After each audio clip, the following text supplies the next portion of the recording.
everybody, and welcome to episode number 11 of the Sporting News Podcast. I'm your host, RealDashMars, and before I get started, I just want to say thank you so much to everybody who showed me love and support a couple weeks ago when I went live on Twitch. I want to give big thanks to my boy, the Macho Fan, for setting me up with that, getting me started. But for all y'all that came in and we chatted for a bit when I did it, I was so happy that y'all came in. Thank you so much for showing some love to the Sporting News Podcast. I'll probably do that again, maybe for episode 20 or maybe episode 15 if it gets more requests, who knows. But for now, we're just going to go ahead and jump right into the news.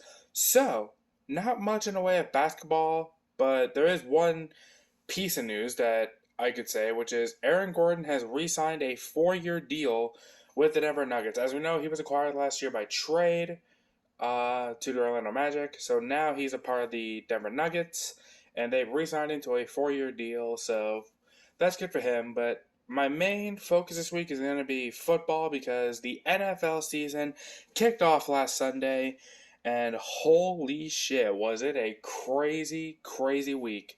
So we know Tyrod Taylor started against the Texans, as the Texans have basically said Deshaun Watson will not be starting this year due to all the sexual assault cases that he has going on with him right now. Trevor Lawrence struggled in his first game, although I don't really blame the kid too much because A, he's in Jacksonville, B, he's getting accustomed to the NFL game for the first time ever. A lot of people are already starting to write him off, but honestly, I give him a little bit of time. I say give him probably towards mid-NFL, he'll start getting used to it, if he doesn't already get into it before then. But you gotta go easy on the kid. I mean, he still showed some flashes of greatness. He did throw a couple touchdowns in his debut, and that's saying something, because most of the time, it's always tough, especially in your first NFL game, to do that kind of stuff. I know Zach Wilson started his game with the Jets against the Panthers, which he came up short against the Panthers. Sam Darnold, in his first game as a Carolina Panther, did very well against the Jets, so I'm happy for that, but at the same time, it is the Jets, so I'm not going to hold my breath just yet and say that he's good. We definitely need some help on the O-line due to Carolina, so I definitely could see them trying to pick up some sort of O-lineman or something in the trade deadline, maybe, I don't know, but hopefully. So Matt Stafford, as a member of the Rams, got his first win against Chicago, and I gotta tell you, that is pretty incredible to say the least, because Matt Stafford has always had a bad rep in Detroit for not really, being the greatest because of the place he was at, although Jared Goff almost did lead the Lions to a great comeback against the 49ers, so right now it seems like both those guys are doing very well in their new homes. Can I just talk about how Patrick Mahomes is not human? Okay, he was down 12 points to the Cleveland Browns. Cleveland kept putting it on, but he somehow found a way to come back and just win the game in week 1. And I think I can officially say that Patrick Mahomes is not human, because whatever the hell he takes before the games, I want some of it, because he always finds a way to make a comeback, to find some way to win. Now, I know everyone's going to say, well, he's got a very stacked offense, which is true, but NFL and football itself is a defensive game. If you don't have a good defense, your offense doesn't really matter, because if you can't stop a run or you can't stop the pass, you're not going to get very far. So, definitely, their defense, it was good late against the Browns, but it definitely could be better.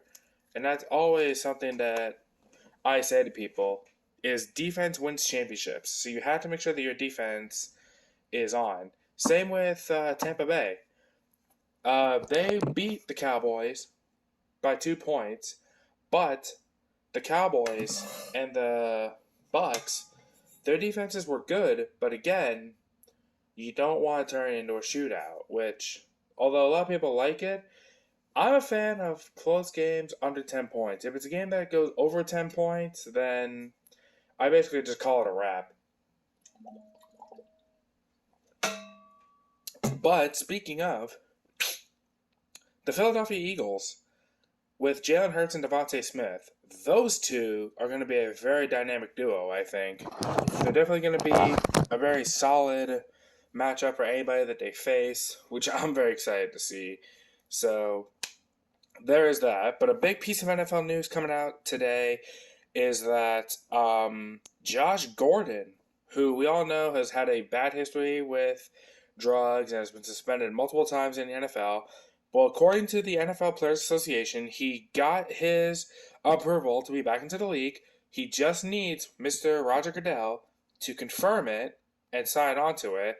Then he'll be officially back then he'll officially be back in the NFL. Now the question here is, who is going to sign him? Could we see somebody who needs a receiver? Do you think we could see him maybe go to maybe Minnesota? Maybe go back to the Seahawks. Maybe go back to the Browns. Who knows? There's so many questions as to where he could go. And the question I have is, does anybody want Josh Gordon, given his history and his willingness to try and get back to himself? Who knows? Now, speaking of Jacksonville again, correct me if I'm wrong, but I don't remember who their backup quarterback is, because I know they got rid of Gardner Minshew and they traded him off to the Eagles. So, could we potentially, I know it's a long shot, but could we potentially see Cam Newton or maybe even Colin Kaepernick going down to Jacksonville to help out Trevor Lawrence? Because that could be a good boost for Jacksonville and for Trevor Lawrence. If he gets an experienced quarterback like Cam or like Colin to help him out, to know the NFL, and to basically help him and help grow his game, I feel like that could be a really good thing for him, especially to help Trevor Lawrence out. And so another big thing, Raheem Mostert from the 49ers suffered a season-ending knee injury. He actually just got into surgery, placed on injured reserve. But unfortunately, his wife on Instagram got a lot of hate from people saying that Raheem should kill himself and how bad it was because of all the people who drafted him in fantasy. Now, I drafted Raheem in fantasy. I will admit, I thought it would be good, but Dad heard about this, so I dropped him from my fantasy teams. But this just shows that we have some classless people in the world. Okay, I'm one of those people. I hate seeing people get hurt, especially in sports, because I played sports. I know, and I've seen how people are with injuries. It can really derail a team, and it can really derail everything. For me, I've had injuries with friends I know. We've lost good guys, and it's screwed up our seasons. But you never, ever want to say to a man's wife that you want him to kill himself because he got injured in a hard-hitting contact game where injuries are going to happen. For anybody that says that kind of shit, and it shows, because loyal sports fans, they don't care. They don't care if they're a member of the Jaguars fan base, the Niners, whatever fan base you're a part of. Despite that, you always wish for somebody to stay healthy, and even if they get injured, you always wish for a speedy recovery. I'm a Panthers fan, and I don't really watch the 49ers much, but I will say, I do wish Raheem best of luck with his recovery, and I wish him well with, a quick and speedy recovery, because that's the logical thing to do. And let me just give you a little PSA, okay? If you're one of those sports fans who is so pissed about the fact that Raheem Mostert got injured and can no longer play this year, and he screwed up your fantasy lineups, then you are what's wrong with sports fans, and we do not fucking accept you. So get used to it, because that is not how you're supposed to do anything like this. You're supposed to just wish the man good luck and move on. If you need another piece in fantasy, you grab another guy in fantasy. It won't kill you. And that's why you draft multiple running backs in the beginning, in case something like this happens. In that fact, that's a good little dash of fantasy for you right there. Running backs are a big thing in the NFL. The Ravens, for example, lost 3 running backs to injury. They signed Latavius Murray. They have Tyson Williams. Okay, these are guys that could be sleepers this year in fantasy because Baltimore lost 3 guys due to injury. But now you're getting mad at somebody like Raheem Mostert. They have other running backs available in fantasy that you could do if you go to the 49ers. You just have to look and see. It baffles me that people get so heated over this kind of thing. Like, I get fantasy sports is a big deal. I'm a big sports guy. I love fantasy sports. I take it as a big deal. But I won't go so far to tell a guy to kill himself because he gets injured. Like, that's fucking classless and unacceptable. And like I said, if you're one of those people who gets like that in fantasy, then to quote my good brothers in the Heel Club, you can just simply get fucked. But anyway, rant over now. Let's go ahead and jump it back to some WWE news now with Dexter Lumis and Indy Hartwell having their marriage on NXT. The show itself was not bad. Tommaso Ciampa became the new NXT champion because we all know Samoa Joe got injured. So now Tommaso Ciampa is once again the NXT champion.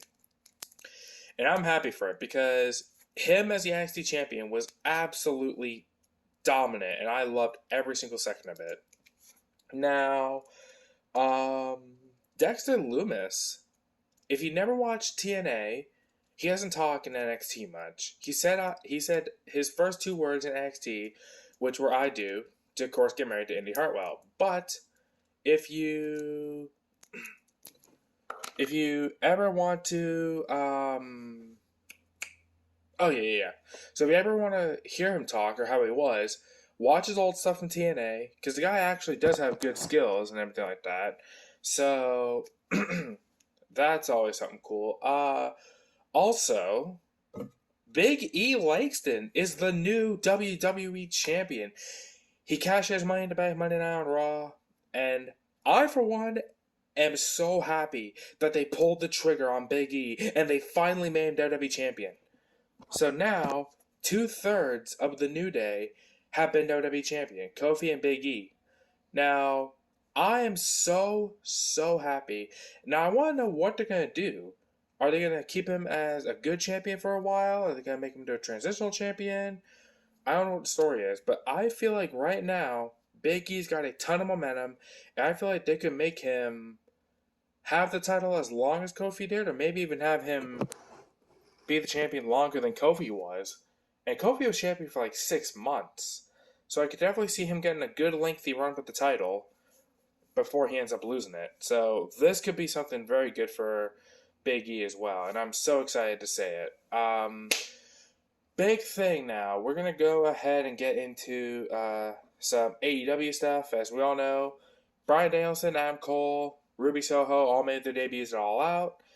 But what I'm seeing so far, Bryan Danielson versus Kenny Omega.